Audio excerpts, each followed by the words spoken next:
Portugis bisa melakukan pembalasan, balik balas dan kalah terusir semua, sehingga pulang ke Jawa itu tinggal separuhnya.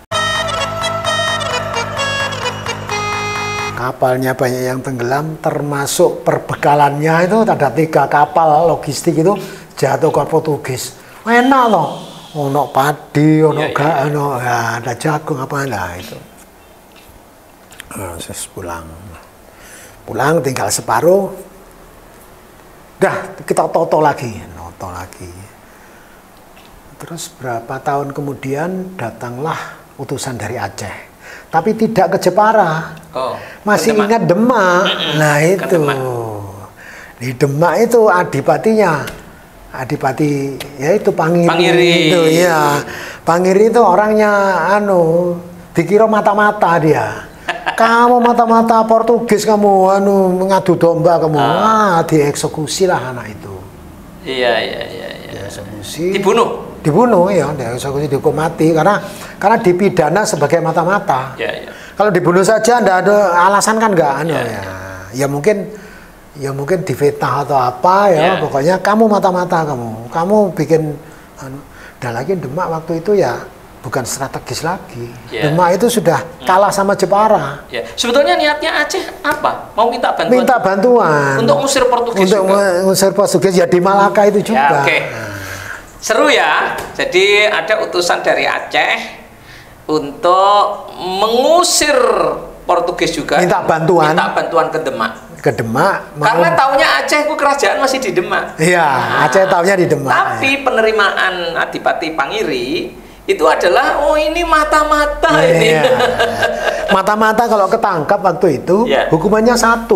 Hukuman mati. Ya, dan akhirnya benar-benar dihukum mati. Setelah dibunuh utusan itu, yang ngirim utusan kan bertanya-tanya, kok gak ada kabar kan gitu toh. Nah, sampai 3 tahun tidak ada kabar. Akhirnya nekat nyerang sendiri. Nyerang ke Portugis sendiri. Jalani selama 3 tahun itu membangun kekuatan sendiri secara mandiri. Sudahlah, tidak usah nunggu utusan. Tadi sebelumnya sudahlah, nanti kalau suatu waktu ada balasan kita sudah siap. Ternyata sampai 3 tahun, sampai 3 tahun tidak ada balasan, tidak ada apa-apa. Nah, akhirnya wah kesuwen ini, kita serang saja Malaka. Nah, gitu ya. Hasilnya ya nyerang dari utara karena Aceh itu letaknya lebih utara dari Malaka.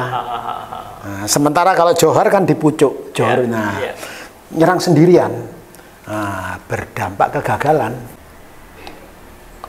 Pulanglah pasangan Aceh, mikir kok Demak kok nggak ngirim bantuan, kenapa gitu kan. Nah, nyari informasi ke Jawa, dapat kita salah kirim dulu suratnya. Itu 10 tahun, kira-kira 10 tahun kemudian lah ya. Jauh sekali yo. Iya, kan nyusun kekuatan dulu, itu kan kalah perang itu kan berdampak pada ekonomi yang hancur itu. Nah, akhirnya ya hampir 10 tahun lah dia menyusun lagi, terus ngirim surat lagi, tapi kali ini ke Kalinyamat, bener itu. Oleh Kalinyamat siap begitu. Itu 10 tahun kemudian setelah kekalahan itu. Kemudian diserang dari 2 sisi. Kali ini rencananya 2 sisi. Sekali lagi miskomunikasi. Jadi ketika Aceh itu menyerang, sendirian, belum ada sendirian lagi. Bulan Desemberan gitu ya, nanti September baru datang bantuan. Aceh nyerang sendiri, kalah lagi. Nah, kali ini datanglah, terlambat memang datang, tapi ya tetap aja tembaki aja itu karena sudah punya meriam kan, ditembaki berhasil. Berhasil? Demak, Kalinyamat, Jepara. Berhasil tapi hanya sebentar. Karena itu kan di daratan yang besar, bukan di pulau. Malaka itu kan daratan semenanjung Melayu. Jadi sempat orang Portugisnya menyerap ke hutan. Diserap terus dikuasai sebentar, hanya berapa hari mereka melakukan serangan balasan. kali ini lebih parah lagi. Kalahnya lebih parah lagi, tinggal sepertiga. Jadi yang mati di daratan itu 2.000 orang Demak. 2.000 orang Demak, kemudian prajurit Demak, kemudian 6 kapal logistik dirampas Portugis. Ya karena orangnya habis. Iya, orangnya habis, logistiknya dirampas, sudah ndak iso mangan, nggak iso pulang saja, tinggal kali lebih parah, tinggal sepertiganya. Pulanglah mereka sepertiga, ya sudah.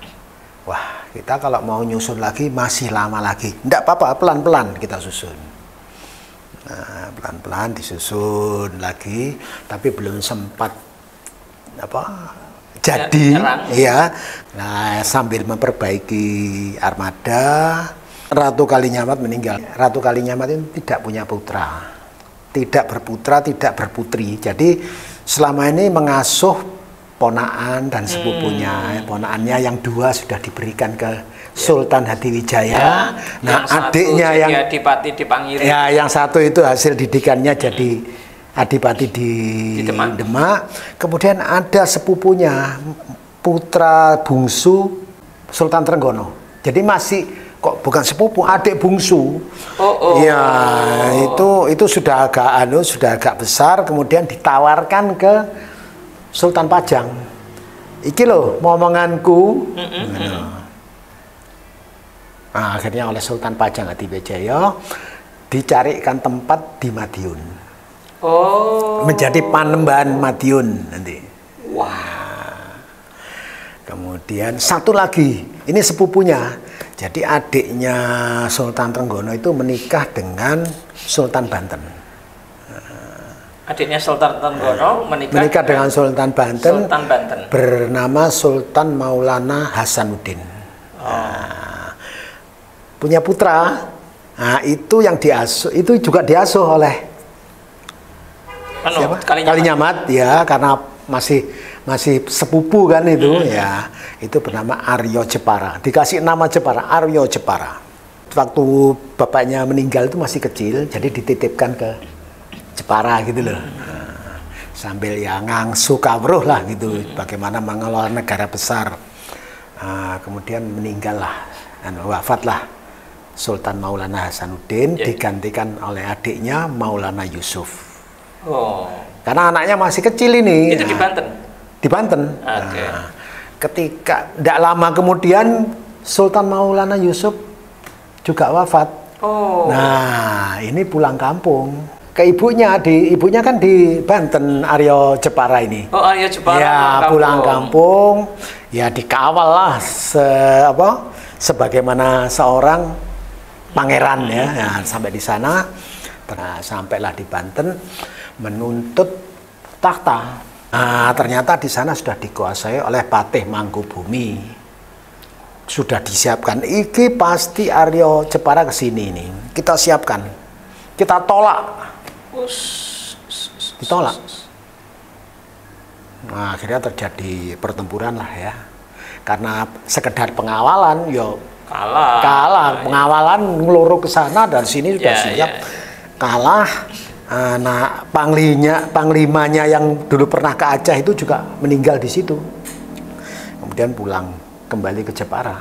Nah, sudah jadi di Jepara terus. Aryo Jepara itu nanti ya mungkin sebagai pengganti ini, tapi belum ada informasi sampai Ratu Kalinyamat meninggal dunia.